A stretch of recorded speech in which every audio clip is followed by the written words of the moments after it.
because we kept hearing so much about broadband and the need in the rural areas, because it's there, we did do a set of listening forums across the state. And we focused on mainly 3 areas that we felt were important. One was expanding opportunities in the medical field, because we do have a lot of, in the rural areas, seniors and individuals that have to drive too far. So we focused on advanced medical care through broadband access. That was one. The second was in the public safety and the critical infrastructure piece of it, because that's needed in rural areas as well. And the third one is just, it was kind of a big old catch-all category, but it's how do we support that next generation of rural infrastructure leaders, and that's a big, big area. One of the main challenges for broadband in rural areas is just simply affordability, period. Affordability. You know, internet, if you really look at the broad picture, internet is pretty much available about anywhere if you can afford to pay for it. So that was the top challenge, affordability. The next highest area identified goes to what Garrett was just reading, and that concerned the speed and the efficiency and the reliability of the broadband that's available. A few others is lack of competition in rural areas for internet service. In many of the rural areas, they may only have one ISP. And if there's only one ISP, it's like anywhere else. If you only have one grocery store, you could see prices going up because that's where you have to go. And the same thing applies if there's only one ISP and there's no competition for the service. Lack of broadband infrastructure, and that's different, as you know, from internet services, but they do go hand in hand. You've got to have that infrastructure, and it's very, very difficult, as you know, for a provider to justify putting in that hardcore infrastructure for the juice, for the squeeze that they're going to get because of the cost of it. So that was one. Lack of continuity of service, and this kind of goes back is, let's just take, for example, the schools. There's the libraries and the schools in most communities have broadband, and they can do what they need to do at school. But when those kids go home, they can't do their homework. They can't do their classes. They can't take those tests. And boy, if any of you have kids or grandkids and anymore, everything is turning digital. And they don't have that capability. They can do it at school, but that continuity of service leaves them when they go home.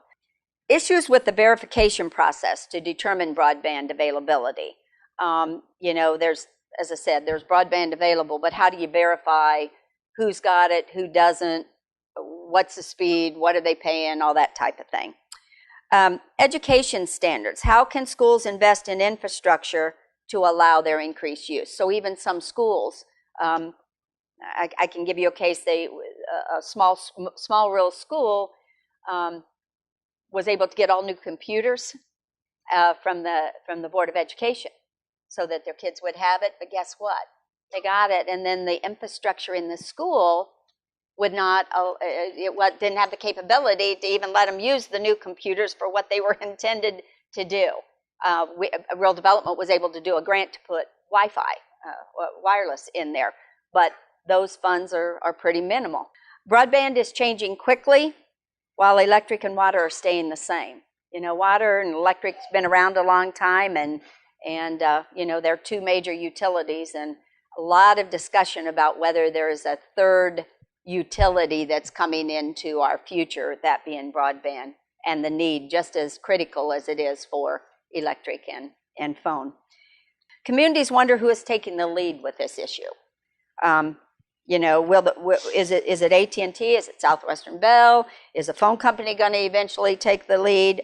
There's no one entity coordinating this broadband effort for the rural areas, and who's going to be that entity to ride herd over this and to move this forward?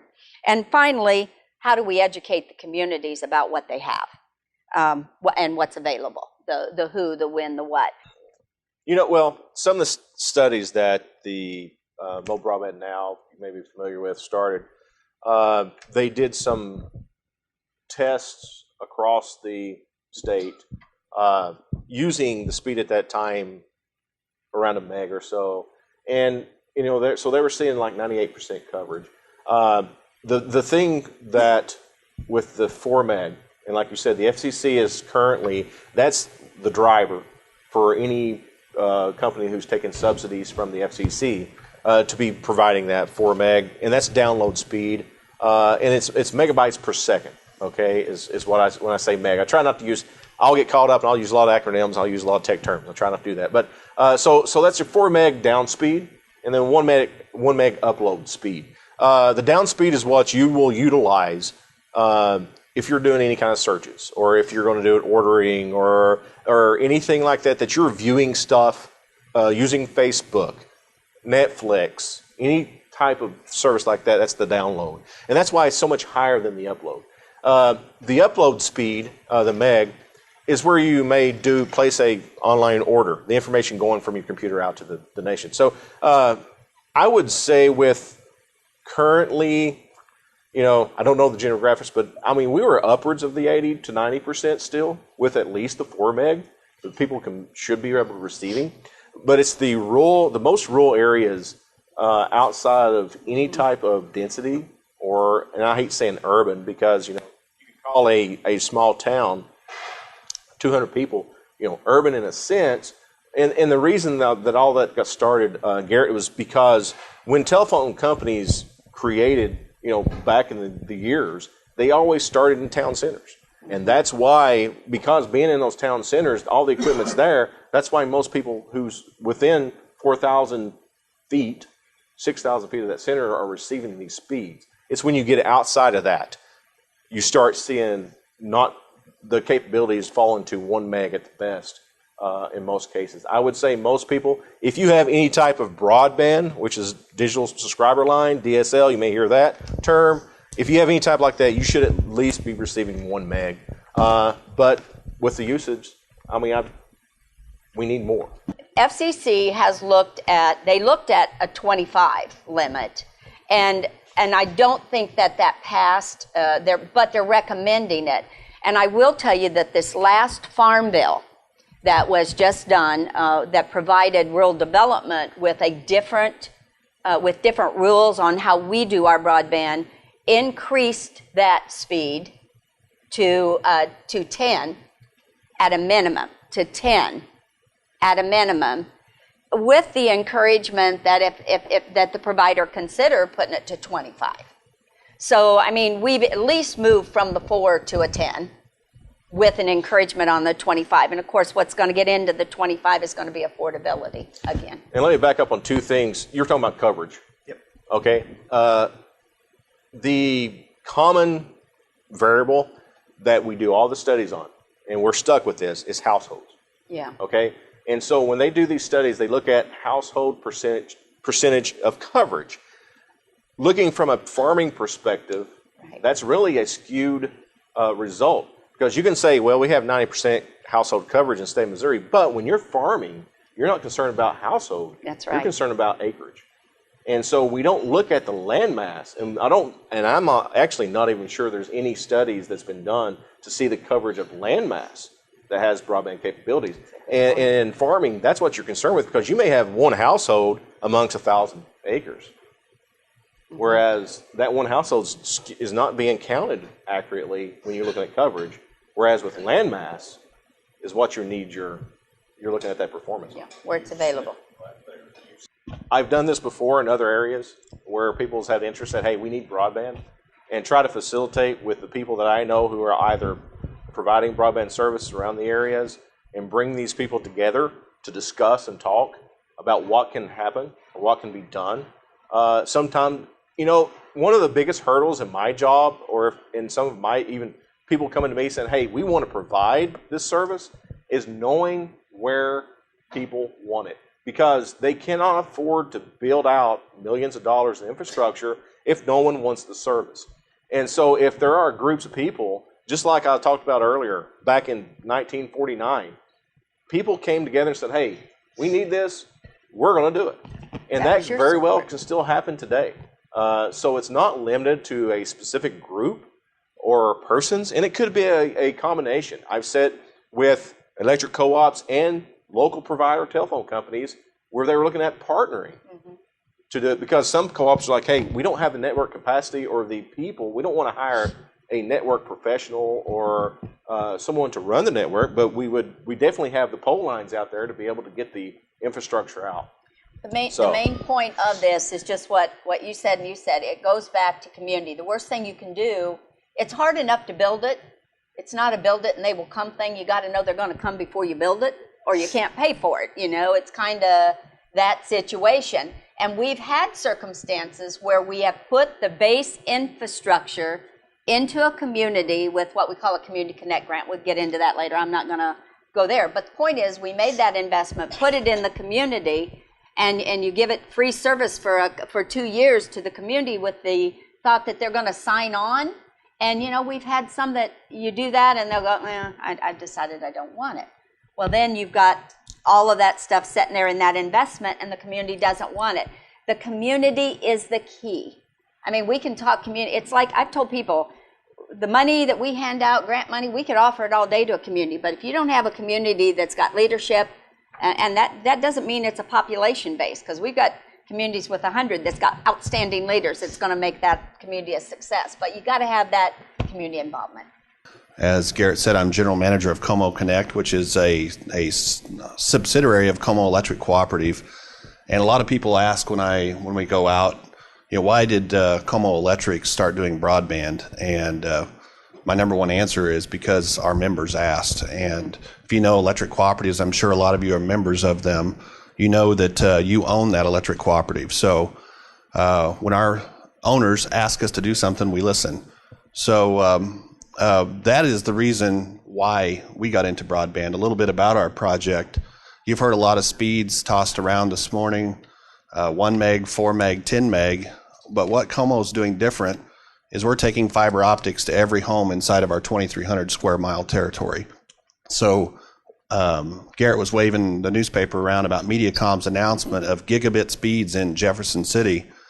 Well, Como Electric has had gigabit speeds outside of Jefferson City since March of 2014. So that's 1,000 megabits.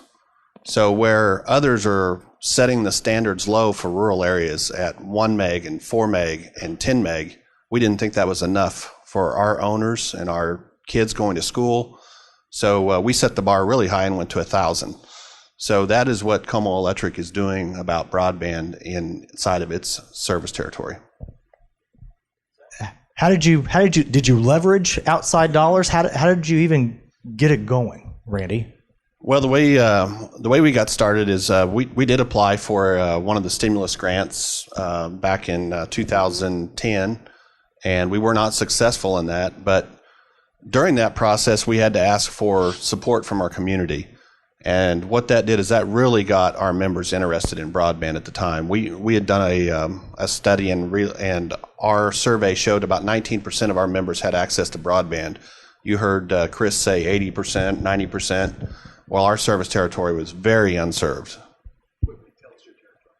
Our territory is 2,300 square miles, sits right in between Jeff City and Columbia. Our headquarters is right off Highway 50. We go up the Missouri River down to Lake of the Ozarks. So Morgan County, Montauk County, Cooper County, a little bit of Camden County. But the way we did it is once we weren't successful in getting the grant dollars, we set up a pilot project and we let our members speak with dollars. So we defined an area and said, we're going to come build this, but we have to have 25% of all of you sign up for service and give us a $100 deposit. And we turned it back into their hands. It was a grassroots effort. They went door to door. They did yard signs, and they got the interest that we needed to go and be able to borrow the funds. And we went through traditional financing, CoBank and CFC. I know CoBank is a rural lender. CFC is a lender for co-ops. And that's where we got our funding. And our pilot project was so successful that it made us eligible to borrow more money to build the entire service territory. It's about a $70 million project. If anybody's familiar with the E-rate program, that's funded with Universal Service Fund dollars for schools. Schools get a contribution it's through the FCC. based on their free and reduced lunch program. It's up to some of the schools that Como serves gets 80 to 86% reimbursement from the government. So if I do a $4.99 service, they get that reimbursed at 80 to 86%. They're paying a very small portion of that connectivity cost. The FCC is revamping the E-rate program this year to fund fiber construction to the school. And that fiber can be used not just to construct to the school, but can also be used to serve people along the way. And the one thing that they changed this year is that if the state will do a matching amount of money, the FCC will match up to another 10%. So if the state would allocate some money to the schools to participate in E-rate, you take an 80% reimbursement rate school, and if the state would pay 10%, the federal government will pay another 10%, the school's getting their connectivity at no charge. And that's fiber optic connectivity, not just DSL or T1s. Well, I think one thing that you could take away is why do we need to settle in rural areas for less speed? Exactly. While cities all across the country are getting gigabit speeds, and it's just, Jeff City announcing another one today, why do we have to settle for 10 meg? Why is it good enough for their students in school and it's not good enough for ours? And Como is just one of many fiber to the home projects being done by electric co-ops across the country. I think there's a tide that's getting ready to turn, because a lot of the co-ops come to our co-op to see what we did and why we're being successful. I know there's 2 in the state of Missouri that are going to be announcing very soon. We're working with the co-ops in Arkansas, Illinois, Michigan, Oklahoma, just off the Colorado, off the top of my head, that are getting ready to launch projects just like Como. So rural areas, we can do better than 10 meg, and we can do better than 25 meg. It can be done if we get the right people doing the job.